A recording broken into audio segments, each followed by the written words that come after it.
Pinakita ng mga nakiramay kay dating Pangulong Cory na buhay pa rin ng diwa ng pagkakaisa at pagkalinga sa kapwa na kanyang tinuro. Nagbabandila, Nico Bawa. Mula nang kumalat ang balitang pumanaw na si Mrs. Aquino, umapaw ang mga bulaklak, sulat, kandila at kahit laruan sa bahay ni Mrs. Aquino sa Times Street bilang simbolo ng pakikiramay. Pero iba ang tema ng mga regalo sa Manila Cathedral at Lasal. Tila bilang pagsunod sa palagi ang bilin ni Mrs. Aquino na pagkalinga sa kapwa, namigay sila ng pagkain tulad ng hopya, balut at tubig. Dahil maulan, may mga namigay ng payong, kapote at tarpaulin na masisilungan. Meron din mga tao na kusang nagpagawa ng mga t-shirt para ipamigay sa mga nakiramay. Alas 6 pa lang kanina umaga, habang wala pang tao sa libingan ng mag-asawang Aquino, dumating ang accountant na si Jet Pampolina.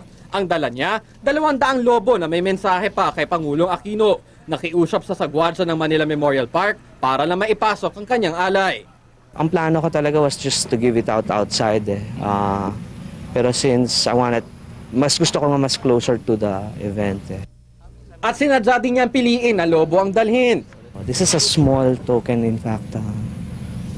And at the same time, I wanna let go of Tita Cory. Di ba gano'n naman yun? Kasunod niya naman dumating si Chef Jessie Sinsioco. Madalas daw niyang customer si Pangulong Aquino sa kanyang restaurant kung saan din idinaos ang huli niyang birthday party.